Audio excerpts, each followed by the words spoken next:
Good morning, welcome to V3 news. లక్ష్యం సమాజహితం. నేను Ganesh. Bulletin ముందుగా హెడ్లైన్స్ చూద్దాం.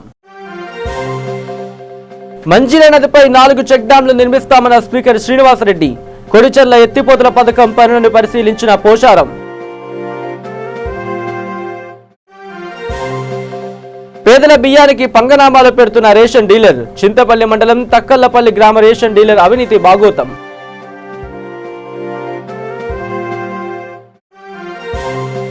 నల్గొండ పట్టణ సమీపంలో ఘోర రోడ్డు ప్రమాదం. లారీ ఢీకొని ద్విచక్ర వాహనంపై వెళుతున్న తండ్రి కొడుకుల దుర్మరణం. ఇక డీటెయిల్స్ లోకి వస్తే నిజామాబాద్ జిల్లాలో 11 కోట్లతో కోటగిరి మండలం కొడిచెర్ల గ్రామ పరిధిలోని మంజీరా నదిపై నూతనంగా నిర్మిస్తున్న కొడిచెర్ల ఎత్తిపోతల పథకం పనులను శాసనసభ సభాపతి శ్రీ పోచారం శ్రీనివాసరెడ్డి పరిశీలించారు. ఈ సందర్భంగా రైతులతో స్పీకర్ పోచారం మాట్లాడుతూ 1130 ఎకరాలకు సాగునీరు అందించే ఈ పథకం పనులు చివరి దశకు చేరుకుని త్వరలోనే ప్రారంభిస్తామని తెలిపారు. నిజాం సాగర్ ప్రాజెక్టు చివరి ఆయకట్టులో ఉన్న కిష్టాపూర్, కారెగాం, కొల్లూరు, హెగ్డోలి, చించోలి ఎత్తిపోతలను నిర్మించి సాగుకు ఇబ్బందులు లేకుండా సాగునీరు అందిస్తున్నాం అని తెలిపారు. భవిష్యత్తులో ఇబ్బందులు తలెత్తకుండా మంజీరా నదిపై బాన్సువాడ నియోజకవర్గ పరిధిలో 4 చెక్ డ్యాంలు నిర్మిస్తాం. చెక్ డ్యాంల నిర్మాణంలో నదిలో 365 రోజులు నీళ్లుంటాయి. భూగర్భ జలాలు పుష్కలంగా పెరిగి రైతులకు శాశ్వతంగా సాగునీటి కొరత ఉండదని ఈ సందర్భంగా స్పీకర్ పోచారం శ్రీనివాసరెడ్డి తెలిపారు. టీఆర్ఎస్ ప్రభుత్వం ఆసరా పెన్షన్ పెంచిన తరుణంలో నారాయణపేట జిల్లా కలెక్టర్ వెంకట్రావు మరియు నారాయణపేట నియోజకవర్గ ఎమ్మెల్యే ఎస్ రాజేందర్ రెడ్డి ఆసరా పెన్షన్ లబ్ధిదారులకు ప్రొసీడింగ్ పత్రాలను కలెక్టర్, ఎమ్మెల్యే చేతుల మీద పెన్షన్ లబ్ధిదారులకు అందజేశారు.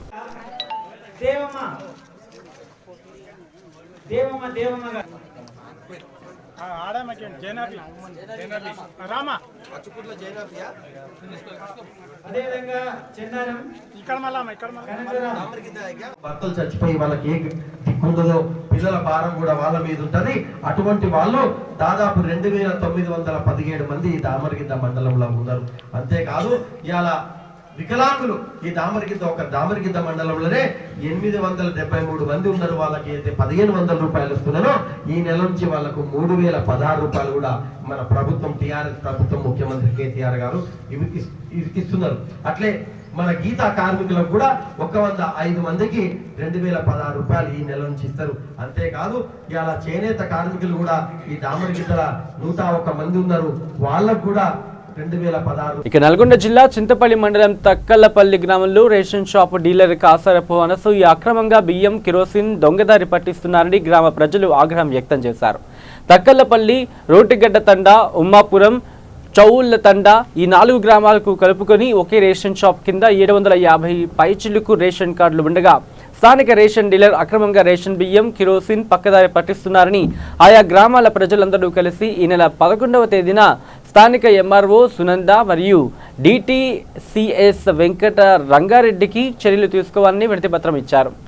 ఈ ఫిర్యాదుల మేరకు 12వ తేదీన తక్కల్లపల్లి రేషన్ షాప్లో తనిఖీలు చేయగా 44.85 క్వింటాళ్ల బియ్యం ఉండవలసింది 42.45 క్వింటాళ్ల బియ్యం మాత్రమే, అంటే సుమారు 2 క్వింటాళ్ల బియ్యం కనిపించకపోవడంతో 6A ప్రకారం కేసు నమోదు చేసి రేషన్ షాప్ను సీజ్ చేయడం జరిగింది. అయితే మరలా స్థానికులు గమనించగా రేషన్ డీలర్ బియ్యం పక్కదారి పట్టిస్తున్నారని అనుమానంతో ఉన్నత అధికారులకు సమాచారం అందించగా వారు స్థానిక రెవెన్యూ అధికారులకు సమాచారం ఇవ్వగా రెవెన్యూ ఇన్స్పెక్టర్ నరసింహను తక్షణమే రేషన్ షాప్ను తనిఖీ చేయాల్సిందిగా ఆదేశాలిచ్చారు. హుటాహుటిన రెవెన్యూ ఇన్స్పెక్టర్ నరసింహ తక్కల్లపల్లి గ్రామానికి చేరుకుని రేషన్ షాప్లో తనిఖీలు నిర్వహించగా 42.45 క్వింటాళ్ల బియ్యం ఉండాల్సింది కేవలం 5.61 క్వింటాళ్ల బియ్యం ఉండడంతో అధికారులు సైతం అవాక్కయ్యారు. సుమారు 36.84 క్వింటాళ్ల బియ్యం పక్కదారి పట్టించినట్లు తెలుసుకుని జిల్లా అధికారులు స్థానిక రెవెన్యూ ఇన్స్పెక్టర్కు సమాచారం అందించారు. మండలం చింతపల్లి గార్లము ఒక 15 రోజుల క్రితము మా కిరోసిన్ ఒక గత 6 నెలల నుండి వస్తలేదని ప్రజలు మమ్మల్ని ప్రశ్నించగా మేము మన ఎంఆర్ఓ ఆఫీస్ దగ్గరికి వెళ్ళాము. వెళ్తే అక్కడ ఒక 6 నెలల నుండి అలాట్మెంట్ ఉంది, మీకు ఎందుకు ఇవ్వట్లేదని ఒక అలాట్మెంట్ కాపీస్ ఇస్తే దాంతో మేము ఒక ఏఎస్ఓ గారికి, డిఎస్ఓ గారికి కంప్లైంట్ చేస్తే దాని మీద ఒక మన DTCS రంగారెడ్డి అనే అతను వచ్చి కంప్లైంట్ విచారణ జరిపించి చింతపల్లి మండలం తక్కల్లపల్లి గ్రామ పంచాయతీలో పౌర సరఫరాల షాప్ నెంబర్ 7 మా గ్రామంలో గత 6 నెలల నుండి కిరసనాయిలు రావట్లేదు, బియ్యంలో సరిగా బియ్యం ఇవ్వట్లేదని గ్రామస్తులు మా దృష్టికి వస్తే మేము వెంబడే తహసీల్దార్ దృష్టికి తీసుకుపోతే వెంటనే 6 నెలల కలిసి మేము కిరసనాయిలు ఇస్తూనే ఉన్నాం. అలాట్మెంట్ కాపీ కూడా మాకు అందజేశారు. ఆ కాపీని తీసుకొని మేము జేసీ గారికి డిఎస్ఓ గారికి ఫిర్యాదు చేయడం జరిగింది. వెంటనే డిఎస్ఓ గారు ఆర్ఐని డిటిసిఎస్ రంగారెడ్డి సార్ను పంపించాడు. రంగారెడ్డి సారు డీలర్తో కుమ్ముకై అందులో 4.5 క్వింటాలు మాత్రమే కింద మీద ఉన్నాయి, 42 క్వింటాలు స్టాక్ ఉంది, సీల్ చేసినామని రిపోర్ట్ ఇచ్చిపోయాడు. ఇక నిజామాబాద్ జిల్లా బోధన్ రూరల్ వారిని పోలీస్ స్టేషన్లలో సిపి కార్తికేయ తనిఖీ నిర్వహించారు. మొదటిగా సిబ్బందితో గౌరవ వందనం స్వీకరించారు. అనంతరం స్థానిక పోలీస్ స్టేషన్లోని అన్ని ప్రదేశాలను స్టేషన్ పరిశుభ్రంగా ఎలా ఉందనే విషయం అడిగి తెలుసుకున్నారు. ప్రతి ఫిర్యాదుని అంతర్జాలంలో నమోదు చేయమని తెలిపారు. 5 years విధానం అమలు కోసం తీసుకుంటున్న చర్యలను క్షుణ్ణంగా పరిశీలించి క్రైమ్ వెహికల్స్ ను, సిబ్బంది బ్యారెక్స్ రూమ్స్ ను వీక్షించారు. పోలీస్ స్టేషన్కు వచ్చే ప్రతి ఫిర్యాదుదారులకు ఎలాంటి ఇబ్బంది కలగకుండా అన్ని రకాల జాగ్రత్తలు తీసుకోవాలని తెలియజేశారు. ఇక సిద్దిపేట జిల్లా రంగదాంపల్లి జిల్లా పరిషత్ పాఠశాలలో అల్పాహార కార్యక్రమాన్ని మాజీ మంత్రి ఎమ్మెల్యే హరీష్ రావు ప్రారంభించారు. సిద్దిపేట మున్సిపాలిటీ 9వ వార్డు రంగదాంపల్లి జిల్లా పరిషత్ పాఠశాలలో శ్రీ సత్యసాయి అన్నపూర్ణ ట్రస్ట్ వారి సౌజన్యంతో ఉదయం అల్పాహారాన్ని హరీష్ రావు ప్రారంభించారు. ఈ సందర్భంగా ఆయన మాట్లాడుతూ సత్యసాయి బాబా ట్రస్ట్ అనేక సేవా కార్యక్రమాలు చేస్తున్నారని, పేదవారికి విద్య, వైద్యంపై ప్రత్యేక దృష్టి పెట్టి సేవాభావంతో సమాజానికి తోడ్పాటు అందిస్తున్నారు అని అన్నారు. పుట్టపర్తిలోనే కాకుండా మన దేశంలో తెలంగాణ, మహారాష్ట్ర, కర్ణాటక లాంటి రాష్ట్రాల్లో కూడా వీరు అనేక సేవా కార్యక్రమాలు చేస్తున్నారు అని అన్నారు. తెలంగాణ రాష్ట్రంలో మన సిద్దిపేట జిల్లాలో కొండబాక ప్రాంతంలో సత్యసాయి బాబా కళాశాల ఏర్పాటు చేసి ఎంతో మంది పేద విద్యార్థులకు ఉచితంగా నాణ్యమైన విద్యా భోజనం అందిస్తూ 10వ తరగతి పూర్తి కాగానే రంగదాంపల్లి విద్యార్థులు కూడా సత్యసాయి బాబా కళాశాలలో చేరారని చెప్పారు. సిద్దిపేట మొట్టమొదటిసారిగా రంగదాంపల్లి పాఠశాలలో అల్పాహారం ప్రారంభించడం చాలా అభినందనీయమని, సంతోషంగా ఉందని అన్నారు. రంగదాంపల్లి పాఠశాల అల్పాహారం ఏర్పాటుకు తమ వంతు సహాయంగా స్థానిక కౌన్సిలర్ ఐలయ్య, జిల్లా రైతు సమన్వయ సమితి అధ్యక్షుడు వంగా నాగిరెడ్డి, సూడా డైరెక్టర్, కోఆప్షన్ సభ్యులు కనకయ్యలు 10,000 రూపాయల చొప్పున హరీష్ రావుకి అందజేశారు. మరి ఇంటర్మీడియట్తో స్టార్ట్ అయింది, డిగ్రీ కూడా ఇస్తుంది. అక్కడ విశ్వవిద్యాలయం చేసేటువంటి ఆలోచనతో కూడా సత్యసాయి బాబు గారు ఉన్నారు. ఇక్కడ ఆడపిల్లలు చాలా మంది ఉన్నారు. మీరు 10th పాస్ కాగానే you should write the exam to get the admission in Kottapaka Sathya Sai residential school. అంటే మా టీచర్స్ కూడా దాన్ని నేర్చుకొని పిల్లలకు చెప్పి ఆ వసతిని మనం ఉపయోగించుకోవాలి. అక్కడ సీట్ వచ్చిందంటే అన్ని వాళ్ళే చూసుకుంటారు. భోజనము, బట్టలు కానీ, పుస్తకాలు, చదవడం, హాస్టల్ వసతి, everything will be taken care bye Sathya Sai Baba institute. So అక్కడ సీట్ వచ్చిందంటే మీ జీవితం మారిపోతుంది. అట్లా మీరు పిల్లలు నిజంగా పేద పిల్లల కోసం, దాని ఉద్దేశం ఏంటంటే తల్లి తండ్రి లేనటువంటి వాళ్ళు కానీ నిజంగా సమాజంలో అట్టడుగు వర్గాల్లో ఉన్నటువంటి వాళ్ళకు, పేదవాళ్ళకు సహాయం చేయడం కోసం కొండపాకలో మంచి పాఠశాలను, కాలేజీని వారు ప్రారంభించారు. వారికి హృదయపూర్వకంగా నేను ధన్యవాదాలు తెలియజేస్తాను. ఇవాళ మా రంగదాంపల్లి గ్రామం కూడా ఒక ఆదర్శ గ్రామం. సత్యసాయి సేవా సమితి ఆనంద్ గారు ఏమంటున్నారు, ఒకరోజు ఒక విద్యార్థికి బ్రేక్ఫాస్ట్ పెట్టడానికి 5 రూపాయలు ఖర్చు అవుతుంది. అందులో 3 రూపాయలు సత్యసాయి సేవా ట్రస్ట్ భరిస్తుంది. 2 రూపాయలు గ్రామస్తులు కానీ, స్థానికంగా ఎవరైనా డోనర్ కానీ ముందుకు వస్తే ఈ కార్యక్రమాన్ని మేము మిగతా స్కూళ్ళకు కూడా విస్తరించడానికి రెడీగా ఉన్నామని వారు చెప్తా ఉన్నారు. డెఫినెట్గా ఆ అవకాశాన్ని ఆదర్శంగా రంగదాంపల్లి గ్రామం అందిపుచ్చుకోవడం మా నాగన్నను, మా రంగదాంపల్లి కౌన్సిలర్ కనకయ్య, అదేవిధంగా ఐలయ్య గారిని మనస్ఫూర్తిగా నేను అభినందిస్తా ఉన్నాను. సో ఇది మిగతా గ్రామాల్లో కూడా చాలా సంతోషం. మన గవర్నమెంట్ పాఠశాలలకు అందరూ కూడా పేద పిల్లలు వస్తారు.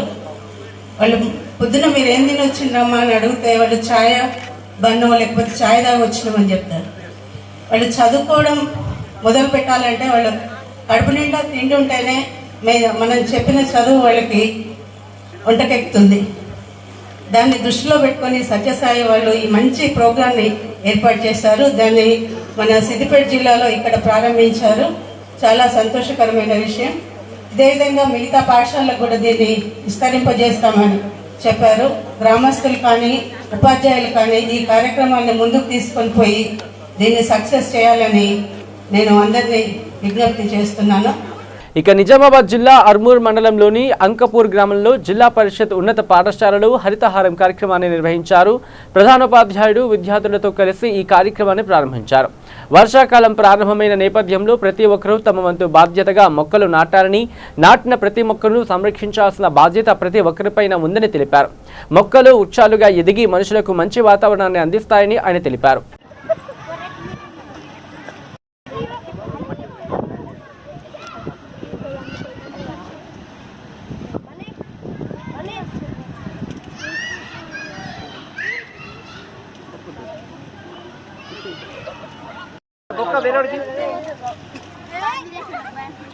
అందరం తోడుకుండా కొందరు అందరు కూర్చోవద్దు ఫోటో రాదు. అరే కూర్చో, అరే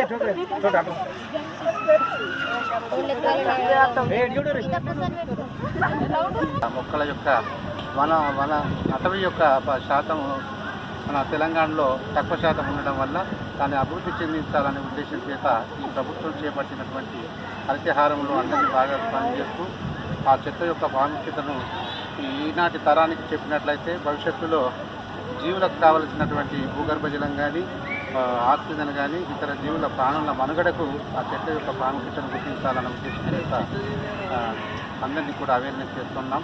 ప్రతి ఒక్కరు కూడా ఆ చెట్లను కాపాడుతూ వచ్చే తరానికి ఈ మనవంతుగా ఈ బాధ్యత పాటించాలని కోరుతున్నాం. కొట్టివేయకూడదు. పచ్చని చెట్లు ప్రగతికి మెట్లు అంటూ సూపీలిస్తూ మన చెట్లను మంచిగా పెంచాలి. మన తెలంగాణలో వర్షాలు పడకపోవడం వల్లనే ఈ చెట్లను నరికివేస్తున్నారు. కాబట్టి అందరూ ప్రతి ఒక్కరు చెట్లను పెంచాలి.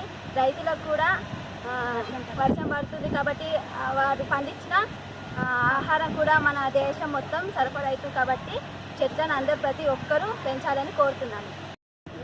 ఇక తెలంగాణ మజ్దూర్ యూనియన్ ఆధ్వర్యంలో రాష్ట్ర కమిటీ పిలుపు మేరకు కామారెడ్డి బస్టాండ్ ఎదురుగా 2వ రోజు రిలే నిరాహార దీక్షలు నిర్వహించారు. ఆంధ్రప్రదేశ్లో జగన్ ప్రభుత్వం ఆర్టీసీని ప్రభుత్వంలో విలీనం చేస్తున్నట్టు ప్రకటించినట్లుగా మన టీఎస్ఆర్టీసీని ప్రభుత్వంలో విలీనం చేయాలని, జీతభత్యాల సవరణ వెంటనే అమలు చేయాలని అన్నారు.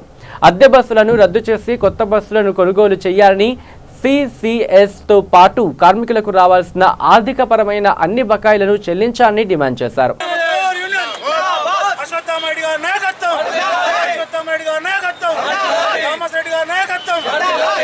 ఇక జోగులాంబ గద్వాల జిల్లా గట్టు మండల కేంద్రంలో గ్రామ సభ నిర్వహించడం జరిగింది. గ్రామ సర్పంచ్ యు ధనలక్ష్మి అధ్యక్షతన ఈ సమావేశం ఏర్పాటు చేయడం జరిగింది.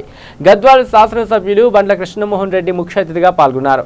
గట్టు మండల అభివృద్ధికి తన వంతు సహాయ సహకారం అందిస్తాం అని ఎమ్మెల్యే మాట్లాడుతూ గట్టును బంగారు గట్టుగా తీర్చిదిద్దుతామని చెప్పడం జరిగింది. సీసీ రోడ్డు మరియు డ్రైనేజీ, మరుగుదొడ్లు నిర్మించుకోవాలి అని చెప్పడం జరిగింది. గ్రామ సభలకు నేను వస్తా, గ్రామాల్లో అన్ని కార్యక్రమాలు ప్రజలకు చేరుతున్నాయా లేదా అనేది తెలుసాలా అనే ఉద్దేశంతో మరియు గ్రామంలో ఏం సమస్యలు ఉన్నాయి అని ఈ యొక్క కాన్సెప్ట్ తోనే మన గట్టు హెడ్ క్వార్టర్ గ్రామ సభకు విచ్చేసిన గౌరవ శాసనసభ్యులు బండ్ల కృష్ణమోహన్ రెడ్డి గారు మరియు ఉప సర్పంచ్ సుజాత గారు మరియు ఎంపీడీఓ చెన్నయ్య గారు, ఏపీఓ స్వామి గారు మరియు ఎంపీటీ సభ్యుడు కృష్ణ గారు మరియు ఏఓ భాస్కర్ రెడ్డి గారు మరియు రామకృష్ణారెడ్డి రైతు సమన్వయ సమితి సభ్యులు మరియు కోఆప్షన్ మెంబర్లు ఇద్దరు, జడ్పీ మండలం ఇద్దరు, నన్నేస మన ఇమాము, మన వాబు మరియు గ్రామ పెద్దలు, మహిళలు, పుర ప్రముఖులు, విలేకరులు అందరికీ కూడా మా యొక్క నమస్కారములు. ఇక కర్నూలు జిల్లా ఆదోని పట్టణ ప్రజలు త్రాగునీటి సమస్యల పరిష్కారం కోసం తక్షణమే తుంగభద్ర డ్యాం నుంచి నీటిని విడుదల చేయాలని సిపిఎం సీనియర్ నాయకులు మహానందరెడ్డి, పట్టణ కార్యదర్శి లక్ష్మణ డిమాండ్ చేశారు. పట్టణంలోని సమ్మర్ స్టోరేజ్ ట్యాంక్ ను సిపిఎం నాయకులు సందర్శించడం జరిగింది. ట్యాంక్ నందు మంచినీరు అట్టడుగుకు చేరాయని వారు తెలిపారు. దీంతో మంచినీరు పట్టణానికి ఎన్ని రోజులకు సరిపోతాయో తెలియని పరిస్థితి ఉందని వారు తెలిపారు. దీంతో మంచినీటికి పెనుముప్పు ముందుందని వారు అన్నారు.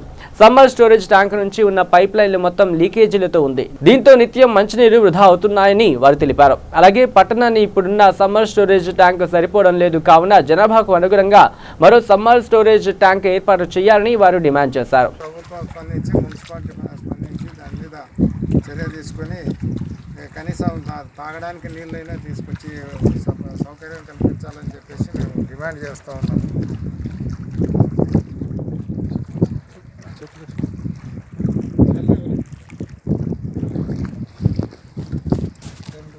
జనాభా దాదాపు 2.5 లక్షల వరకు ఉన్నాయి. అయితే ఆదోని పట్టణానికి సంబంధించి దాదాపు 36,000 ఇండ్ల వరకు కూడా అధికారికంగా మున్సిపల్ అధికారుల ప్రకారంగా 36,000 వరకు ఇండ్లు కూడా ఉన్నాయి. అయితే నీటి సమస్య రోజు రోజుకి ముంచుకొస్తుంది.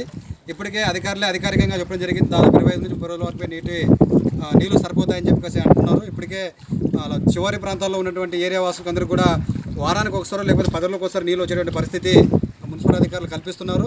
అయితే దీని ప్రధానంగా ఉన్నటువంటి నిర్లక్ష్యం కూడా మున్సిపల్ అధికారులు కానీ అదేవిధంగా ఆదోని ఉన్నటువంటి ప్రజాప్రతినిధులు నిర్లక్ష్యం వహించడంతో ఈరోజు ఈ మంచినీటి సమస్య రావడానికి ప్రధాన కారణం అయింది. కాబట్టి ఇప్పటికైనా మున్సిపల్ అధికారులు నిద్ర నుంచి లేచి కాసి ప్రజాప్రతినిధులు కూడా కర్ణాటక గవర్నమెంట్ తోటి మాట్లాడి అవసరమైతే కూడా రాష్ట్ర. ఇక నిజామాబాద్ జిల్లా డిచ్పల్లి మండలం తెలంగాణ విశ్వవిద్యాలయంలో వైస్ ఛాన్సలర్ గా విధులు నిర్వహిస్తున్న సాంబయ్య పదవీకాలం పూర్తి కావడంతో తెలంగాణ విశ్వవిద్యాలయం అధ్యాపక బృందం సన్మాన కార్యక్రమం ఏర్పాటు చేసి వీడుకోలు చెప్పేందుకు సన్నాహాలు చేశారు. కానీ యూనివర్సిటీ అభివృద్ధికై రాష్ట్ర ముఖ్యమంత్రి కేసీఆర్ ఎంతో నమ్మకంగా పంపిన వీసీ సాంబయ్య అభివృద్ధి చేయకుండా కాలయాపన చేసి జోబులు నింపుకుంటున్నారని కాంట్రాక్ట్ అవుట్సోర్సింగ్ ఉద్యోగులకు ప్రభుత్వ జీవో నంబర్ 14 అమలు చేయాల్సి ఉండగా ఉద్యోగులపై కక్షగట్టి ప్రభుత్వానికి నివేదిక అందించగా నీరుగాల్చారని నిరసన తెలిపారు. ఇలాంటి విషయాలను ప్రభుత్వాన్ని అప్రతిష్ట చేస్తున్న అధికారులను వైస్ ఛాన్సలర్ని పంపవద్దని రాష్ట్ర ముఖ్యమంత్రి కేసీఆర్ను వేడుకున్నారు. ఈ సందర్భంగా వైస్ ఛాన్సలర్ నివాస భవనానికి వెళ్లి తీవ్ర నిరసనలను తెలిపి కాంట్రాక్ట్ ఉద్యోగులు ధర్నా నిర్వహించారు. 2 గంటల సేపు విసిని ఘెరావ్ చేశారు. Dichpally police station Venkateswarlu SI Naveen Kumar సంఘటనా స్థలానికి చేరుకుని ప్రశాంతంగా వీసీని తరలించారు. కాంట్రాక్ట్ అవుట్సోర్సింగ్ ఉద్యోగుల సంఘం కన్వీనర్ సురేష్ మాట్లాడుతూ అవుట్సోర్సింగ్ కాంట్రాక్ట్ కింద పనిచేస్తున్న కార్మికులకు జీవో నంబర్ 14 అందరికీ సమాన పనికి సమాన వేతనం అమలు చేయాలని ప్రభుత్వ జీవో ఉన్నా కానీ తెలంగాణ విశ్వవిద్యాలయంలో అమలు చేయకుండా వైస్ ఛాన్సలర్ సాంబయ్య అడ్డుకొని మా ఉద్యోగుల పొట్ట కొట్టారని ఆరోపిస్తూ నిరసన తెలిపారు. మరి తెలంగాణ యూనివర్సిటీలో మరి మన కేసీఆర్ గారు ఒక వజ్రంని పంపిస్తున్న ఈ యూనివర్సిటీని తెలంగాణ రాష్ట్రంలో నెంబర్ 1 యూనివర్సిటీగా తయారు చేస్తాడు సాంబయ్య అని పంపిస్తే ఈ యూనివర్సిటీలో గడిచిన 3 సంవత్సరాలలో సాంబయ్య చేసిన పని ఏంటంటే ఒక గుడ్డు లెక్క సున్నా చేసి ఆయన ఎంజాయ్మెంట్ తప్ప ఇక్కడ ఏం చేయలేదు. తెలంగాణ యూనివర్సిటీ ఎలాంటి డెవలప్ చేయకుండా తెలంగాణ యూనివర్సిటీని తెలంగాణ రాష్ట్రంలో లాస్ట్ యూనివర్సిటీగా తీర్చిదిద్దిన ఘనత ఈ యొక్క సాంబయ్యకు దక్కుతుంది. అయితే అదేవిధంగా మా యొక్క ఉద్యోగులకు ఎన్నోసార్లు చెప్పిండు, నేను మీకు న్యాయం చేస్తాను, మీకు ఉద్యోగ శాలరీలు పెంచుతానని చెప్పిండు. కానీ ఈ 3 సంవత్సరాలు గడిచింది కానీ మాకు ఎలాంటి న్యాయం చేయలేడు, చాలా అన్యాయం చేసి మా యొక్క ఉద్యోగుల కడుపు కోత కొట్టిండు. అలాంటి సాంబయ్య ఈరోజు పోతా ఉంటే ఇక జోగులాంబ గద్వాల జిల్లా ఉండవెల్లి మండల మెన్నిపాడు గ్రామంలో ప్రజలు ఉపాధి పనిలో భాగంగా పెద్ద సంఖ్యలో హరితహారం నర్సరీ మొక్కలని రోడ్డుకు ఇరువైపులా నాటుతున్నారు. ఇందులో గ్రామ సర్పంచ్ తదితరులు పాల్గొన్నారు.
సారీ పెడతాడంట వాట్సాప్ నారదనా.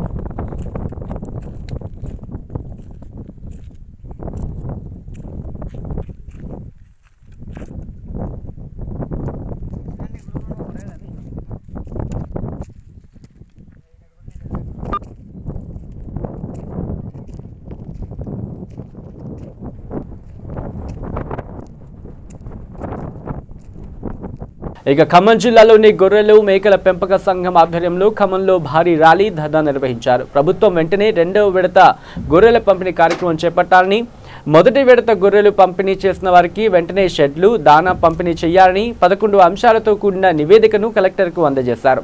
కలెక్టర్ ఆర్వి కర్ణన్ వెంటనే స్పందించి పశు సంవర్ధక జేడీకి ఫోన్ చేసి ఈ విషయంపై వెంటనే వివరాలు సేకరించి తనకు నివేదిక అందజేయాలని కోరారు. మీ డిమాండ్స్ పరిశీలించి న్యాయం చేస్తామని అన్నారు. ఈ ధర్నాలో జీఎంపీఎస్ జిల్లా అధ్యక్షులు బారీ మల్సూర్, ఉమ్మడి జిల్లా గౌరవ అధ్యక్షులు కాసాని ఐలయ్య మరియు సభ్యులు పాల్గొన్నారు. సొసైటీ అధ్యక్షుల సమావేశం పెట్టాం. దాంట్లో వచ్చిన అధికారులు చెప్పింది ఏంటంటే మన ఫైలు సీఎం గారి దగ్గర ఉందంట. దాదాపు 2-3 నెలలు అయింది. ఆ ఫైలు ఇటు కదలటలేదు, అటు కదలటలేదు. పైన సెంట్రల్ గవర్నమెంట్లో ఎన్సీడీసీ వాళ్ళు మన రాష్ట్రానికి ఇంకొక 500 కోట్లు అప్పు ఇవ్వడానికి సిద్ధంగా ఉన్నారు. అయినా సరే మన రాష్ట్ర ప్రభుత్వం సిఫారసు చేయటంలో వెనుకబడతా ఉంది. దానివల్ల ఇలా గొర్రెల పంపిణీ ఆగిపోయింది.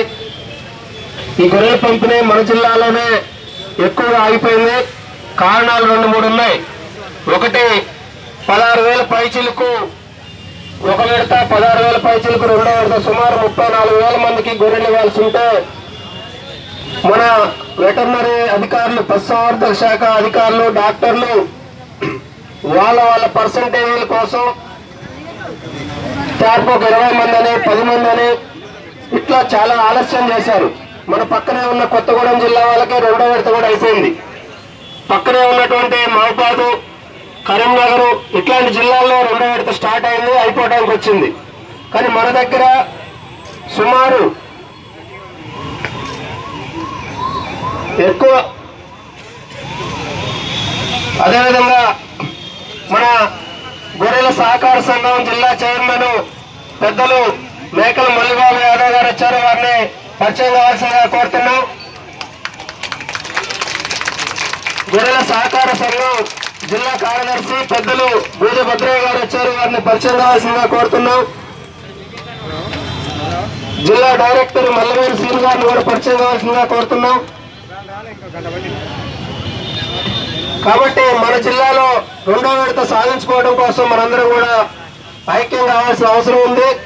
అందుకోసం ఇక నల్గొండ జిల్లాలో ఘోర రోడ్డు ప్రమాదం చోటు చేసుకుంది. అన్నపర్తి స్టేజ్ వద్ద ద్విచక్ర వాహనంపై వెళుతున్న తండ్రి కొడుకులను ఢీకొట్టిన గుర్తు తెలియని లారీ. తండ్రి కొడుకులు సిరిగిరి కొండలరెడ్డి, లింగారెడ్డి అక్కడికక్కడే మృతి చెందారు. టైర్ పంక్చర్ అయిన బీర్ సీసాల డీసీఎం రోడ్డుపై నిలిపి ఉండడంతో వెనుక నుంచి డీసీఎంను ఢీకొట్టి ద్విచక్ర వాహనంపై నుండి దూసుకువెళ్లిన గుర్తు తెలియని పంజాబీ లారీ. మృతులు తిప్పర్తి మండలం అంతయ్యగూడెంకు చెందిన వారిగా గుర్తించారు. కూతురు ఇంటికి వట్టిమర్తికి వెళ్తూ ఉండగా ఘటన చోటు చేసుకుంది.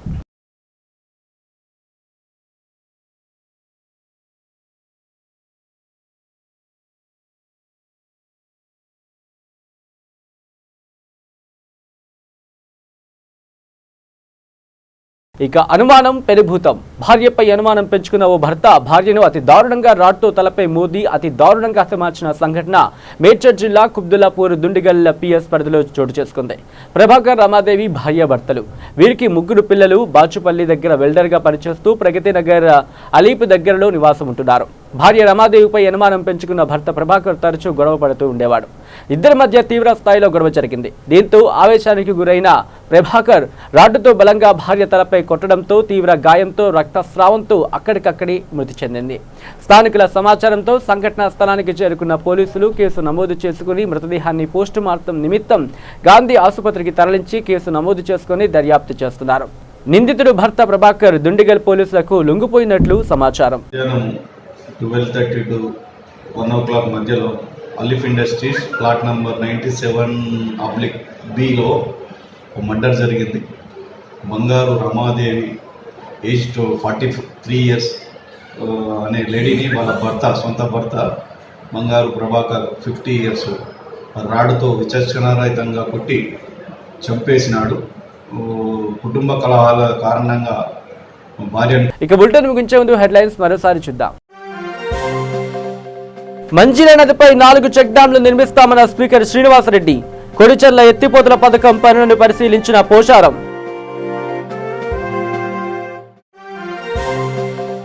పేదల బియ్యానికి పంగనామాలు పెడుతున్న రేషన్ డీలర్. చింతపల్లి మండలం తక్కల్లపల్లి గ్రామ రేషన్ డీలర్ అవినీతి బాగోతం.